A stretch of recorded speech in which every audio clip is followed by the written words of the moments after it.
Hi, my name's Derek. I'm an alcoholic. Group authority, how our traditions and concepts suggest it works. I mean, so many times when we're looking at general service, groups know that they have, the most authority in our service structure. They sit at the top, as you can see here. That's the structure of our conference here in AA Australia. In fact, I believe that upside down triangle is the structure of every conference, from AA World Services, our first, all the way through to the UK and Japan and India, wherever there's a service structure and a conference. This is the way it works. Groups sit at the top, and the next down, the group's elected GSR, and therefore that GSR gets to represent each group at district and area. And district and area, especially area, then you've got the GSRs voting someone to be their delegate to the General Service Conference, and down and down and down it goes. So if groups sit at the top with the most authority, how does that actually play out when we need to do things in AA on a daily, weekly, monthly, annual basis? Do the groups, because they sit at the top, just get to boss other people around? Does everything that needs to be decided in AA Australia, does every decision have to go back to the groups all the time? What does it mean to vote people into positions to represent you lower on our structure? These are all questions that really need to be explained. And rather than having a personal opinion, we can refer to our traditions and concepts. That's kind of why they're there. So that's what this video is about. Okay, so there's groups sitting at the top. They have the most authority. What next? Well, this is from the Introduction to the Concepts essays by Bill W. That's what Bill says. Well knowing of our propensities for power driving, it is natural and even imperative that our service concepts be based on the system of checks and balances. We have to face the fact that we usually try to enlarge our own authority and prestige when we're in the saddle. I think Bill's talking as much about recovery and living as he is about doing service in AA. But when we are not, we strenuously resist a heavy-handed management wherein someone else holds the reins. The more sure of this because I possess these traits. So what Bill is basically saying is when you are in a position of authority, you need a check, you need a balance. We should never have any entity sort of acting on its own. And so we're starting to look at the idea of our entire service structure is based on checks and balances. Now, a word going to come up, which is trust. We'll get to that though. So when we look at tradition too, I think it's very easy for people to look at the long form, and for our group purpose, there is but one ultimate authority, a loving God as he may express himself in our group conscience. But even that suggests that groups don't have the ultimate authority in AA. God does, and God expresses him, her, or itself through a group conscience and how they cover things. But Bill Wilson, when he had a chance to put the cherry on top of our traditions by creating the short form, and as we know, the short form came a little bit later than the long form, ironically, he knew he'd missed something out and had to add a second sentence to the short form, thus making it longer than the long form. Oh, welcome to AA. Our leaders are but trusted servants, they do not govern. So Bill added a whole second sentence to the second tradition about leadership and how leadership works. And you can look at the word servant and go, well, okay, you're my servant. As you go further and further down the ladder, that the groups can look at their GSR as a servant. The GSR can look at the DCM at district level as a servant. The DCM can look at the delegate and the area committee as servants. But the word that needs to balance that, the check and balance to that, is trust. If I elect someone into a position, I have to trust them to be of service. And so the more you look at concepts, especially, the more you realize, okay, the way I express authority and power in Alcoholics Anonymous is to give it to someone else beyond me, beyond my group, and then to trust they'll do the right thing. And I do believe when you read the concept essays, it is literally unpacking what that kind of trust and delegation looks like and who's answerable to whom and all that kind of stuff. Checks and balances, it's a really great thing. So to summarize, groups vote in, then trust leaders who work A, on their behalf, on the group's behalf, and B, in the interests of AA as a whole. And that's another really strong through line with all of our traditions and concepts. It's when we don't think of ourselves, our patch, our own interests, it's when we think of AA as a whole that things get simpler and easier. So the way I like to depict it is this: groups delegate authority to the GSR, the delegate, etc., anyone below them on the service structure. In other words, okay, groups, here's your ultimate authority. You have the most authority in AA. You sit at the top, but how do you express that spiritually? Through your recovery, by delegating it away. And that gives you an opportunity to do the thing we must do as recovered alcoholics: trust. And then in return, the GSR, the delegate, the DCM, the committees sitting below, the conference itself, the board, considers, consults, reports back to those above them. So there's a trade-off. There's a transparency. I trust you to do the right thing by my group. And in return, the person who is trusted goes, well, that's great, but I'm going to check in with you regularly. I'm actually interested, even fascinated in what, you think. So there's a chance to be in full recovery and explore recovery, selflessness, bit of self-sacrifice, both ways, top to bottom, bottom to top. And here's the essay as it continued. Now, this is from the Concept 1 essay, and I'm just going to pick and choose sections from a number of concept essays that link to this model below. This concept of let's just explore trust, top to bottom, bottom to top, so that while we're doing service and helping out AA as a whole, we're actually growing our selflessness, we're growing our recovery. So it continues. Therefore, we believe that we see in our fellowship a spiritualized society, and there's the connection to recovery. Spiritualized society, characterized by what? Enough enlightenment, enough responsibility, and enough love for man, women, whatever, and of God to ensure that our democracy of world service will work under all conditions. What a strong connection to why AA exists. To explore recovery, to explore selflessness, to explore helping others. We are confident that we can rely upon tradition too, all of it, not just the short form, not just the long form, both sentences, our group conscience and its trusted servants. Hence it is with a sense of great security that we old-timers have now fully vested in AA's General Service Conference the authority for giving shape through the labours of its chosen delegates at all levels, we're talking about here, trustees and service workers, to the destiny that we trust God in his wisdom is holding in store for all of us. See the word trust coming in there? And the idea, well, okay, I'm one group. There might be 2,000 groups in Australia. My group can't have its way all the time. But what if all of the groups in this area trusted the delegate to connect with them and then develop a view based on what the groups suggest? It's a real trade-off of listening and explaining and consulting, and trust sits in the core. Sounds like recovery and good governance to me. Bill continues in this flavour of shared trust, shared spiritualisation of our society, of AA. Concept 2. But an ultimate authority and responsibility in the AA groups for world services, if that is all there were to it, could not amount to anything.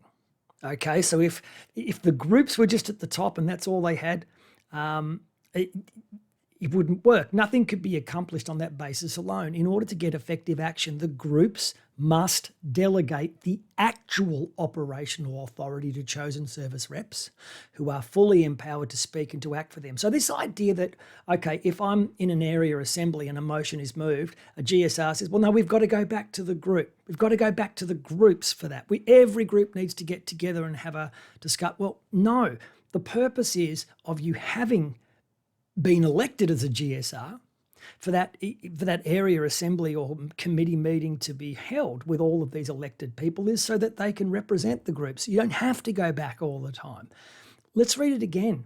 Groups must delegate the actual operational authority to chosen service representatives who are fully empowered, not partially, but fully empowered to speak and to act for them, so that we don't slow AA down in its decision making. And people learn to grow their recovery through trusting people to represent them. So there's a lot of pluses in actually believing in this and then actualising it at district, area, national level. The group conscience of AA could not be heard unless a properly chosen conference were fully trusted, not partially, but fully trusted to speak for it respecting most matters of world service. Okay, so we have 24 potential areas and delegates currently in Australia. We don't always have every area with a committee sending a delegate, but we could have 24, up to 24 right now. Those 24 represent effectively every group in Australia. And hopefully those groups who elect those delegates think very carefully about who they're voting for and choose the person they feel they can trust to represent them. Hence, the principle of amply delegated authority and responsibility to trusted servants must be implicit from top to the bottom of our active structure of service. This is the clear implication of AA's Tradition 2. So AA's Tradition 2 says, yes, groups sit at the top of the structure. They have the most authority, but the only way they can effectively express it is by delegating it down away from the group itself to those they elect. Trust, trust, trust. And it's quite clear to what extent we need to buy into this system. It's fully. Let's continue to the Concept 3 essay and keep exploring this theme. We have seen how the AA groups under the concept of the group conscience are today holding the ultimate authority and the final responsibility for world services. So here's that re-expression of the first sentence in the short form of Tradition 2. But let's continue. How does that play out in real life? We have also noted how, by the reason of the conference charter and the trusted servant provision of Tradition 2, the second sentence, the groups have delegated to their General Service Conference full authority to manage and conduct AA's world service affairs, or world affairs. In our case, Australian affairs. The Conference and General Service Board charters, in broad terms, define the responsibility of the conference to act on behalf of AA as a whole in this delegated capacity, this trusted servant capacity. In these two documents, a necessarily large area of delegated service responsibility and authority has been staked out. These instruments, in a general way, describe the relation between the groups and the conference and the trustees and the active service units. These broad definitions and descriptions are an indispensable frame of reference, and we could not function without them. So if you really have the time and interest, you can read both the Conference Charter of AA Australia and the General Service Board charters. And what you'll see is this diagram below, the idea of here's your authority, here's how much you have, but it works really well when you delegate some of it away. That creates more functionality, more efficiency, and build your entire operation or function on trust rather than governance, pushing people around, telling them what to do. And it's interesting, even between the conference and the board, you've got this shared trust going on. So at all levels, it's checks and balances. No one really gets the opportunity to stay spiritual, happy, joyous, and free whilst having all the power. It's a beautiful example of working with others and how sharing and trusting is a great recipe, not just for life, for each individual alcoholic getting sober, but equally for how we make decisions as a fellowship. By the way, even in the Conference Charter, which is a very seminal document for any part of the world who has a conference, here's our AA Australia Conference Charter. Here's what it says in terms of describing the extent to which conference members, and by the way, let's remember, we're not just talking about people who attend conference once a year in November to make decisions in that annual conference. It's the conference in terms of groups, GSRs, districts, areas, board, GSO, blah, blah, blah. It says conference members should be free to vote as their conscience dictates. They should also be free to decide what questions should be taken to the group level, whether for information discussion or their own direct instruction. It's a very clear indication of how our entire system of connection back up to the groups is. You elect me, I'm a delegate of this area. I get to choose when to take things back to the groups, not groups deciding that, because groups have elected me as the delegate. And I am trusted to make those decisions as my conscience dictates. That's why it's so important we elect the right people, but equally once we do that, we trust them. So, any debate about why we should or should not take every decision back to groups or whatever, this is the real deal breaker. It really is up to the conference members, the elected, trusted servants, to be free to make the decision when to seek more information from groups and when they feel they can act decisively in the moment. And groups need to feel comfortable with that. Otherwise, we may have conflict, and that goes against the idea of trust and the fabric of recovery and service itself in AA. It continues. For example, knowing that theirs is the full or final authority, the groups are sometimes tempted to instruct their delegates exactly how to vote upon certain matters at conference. I always laugh at that sentence because if you've got like 60 GSRs in an area telling the delegate to vote in 60 different ways, they only get one vote, not 60. If I spin that, if all 60 groups are quite clear as to how they want a delegate to vote, in my experience from having chatted to delegates about that scenario, delegates are usually very, very led by the decisiveness of that majority. That's why they've been elected, because they are fascinated in what groups think. Because it continues, they hold the ultimate authority. There is no doubt that the AA groups have the right to do this. If they insist, they can give directions to their delegates on any and all AA matters. And that is a very definitive expression of the first half of the short version, the short form of Tradition 2. But Bill continues. So here's a check and balance to that first definitive statement. But good management seldom means the full exercise of a stated set of ultimate rights. For example, were the groups to carry their instruction of delegates to extremes, then we would be proceeding on the false theory that group opinion in most world service matters would somehow be superior, much superior to conference opinion. Practically speaking, this could almost never be the case. There would be very few questions indeed that instructed delegates could better settle than a conference acting on the spot with full facts and debate to guide it. Of course, it is understood that complete reporting of conference actions is always desirable. So there's that giving back to the groups in exchange for the trust and delegation they give the delegates. So is full consultation with committee members and group reps. Nevertheless, the instructed delegate who cannot act on his or her own conscience in a final conference vote, could even be a district vote or an area vote, to be honest, is not a trusted servant at all. He or she is just a messenger. And so, again, we're hit in the face with spirituality, selflessness, self-sacrifice versus a lack of spirituality, people just basically telling others what to do.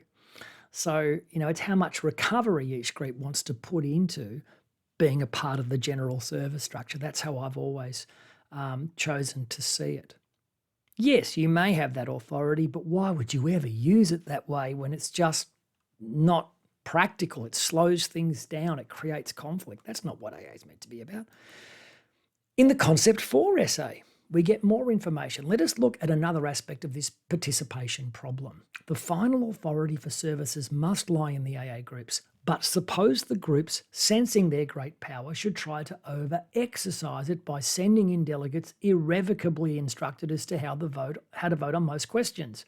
Would the delegates feel like they were participants, trusted servants? No, they would feel like agents and order takers. So in fact, what I think Bill's saying here is if groups push delegates to just be, an order taker, well, really, are you even following Tradition 2? The second sentence, the check and balance to the first sentence in the short form, the most complete version of Tradition 2. Well, clearly Bill is saying no. He added that sentence in Tradition 2 short form to create the check and balance to the first, because who wants what's being written about here? A bunch of groups just telling a delegate they've elected what to do. That doesn't sound like the most spiritual approach. From the Concept 6 essay, Bill continues this theme. Just as the AA groups find themselves unable to act decisively respecting world service affairs unless they delegate a great amount of active authority and responsibility to their conference, so must the conference in turn delegate a liberal administrative authority to the General Service Board in order that its trustees may act freely and effectively in the absence of the conference itself.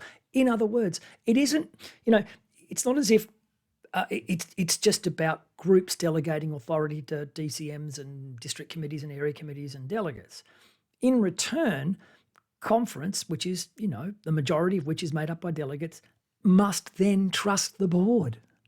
And this idea of no one basically gets to not trust and then be a bossy boots and hoard the authority and be a dictator. Quite the opposite. We're not looking for dictators or order takers in AA. We're looking for the opposite. We're looking for people who are into these checks and balances. And so this theme of I can learn more about myself and what God wants me to do through not using my authority as a hammer or a stick. I use it as a chance to empower someone else to represent me, to trust. It's an amazing thing to think about how enriching this style of leadership and governance and decision-making in our general service structure can be to one's recovery. Whenever I have a sponsee who suffers from the disease of control, I always say to them, well, get a service position, read this stuff, understand it, and, start to get frustrated as you work through how to trust as opposed to control. You'll find it a beautiful thing once you get through those early difficult days. All right, so in a summary, we're in recovery. Of course, the only way AA groups are encouraged to express their authority is to delegate it to elected reps. You have to give it away to keep it. We're in recovery. Once again, of course, our elected reps should be interested, probably fascinated in what groups have to say, just as long as they can be trusted to decide when and when not to do this. We have to let them decide when things need to go back to the group level and when they don't. Clearly, Bill W. and those who created the traditions and concepts believed in everything not having to be taken back to the groups. Delegation and trust create efficiency and effective spiritual outcomes. Perhaps that's because they are spiritual outcomes in and of themselves. I hope this little snapshot of stitching together one theme that runs across many of the concepts, I hope it's tantalized you to see the relevance of the concepts and the traditions in not just growing AA, but growing us as members of AA. Have a happy sober day. Thanks for viewing.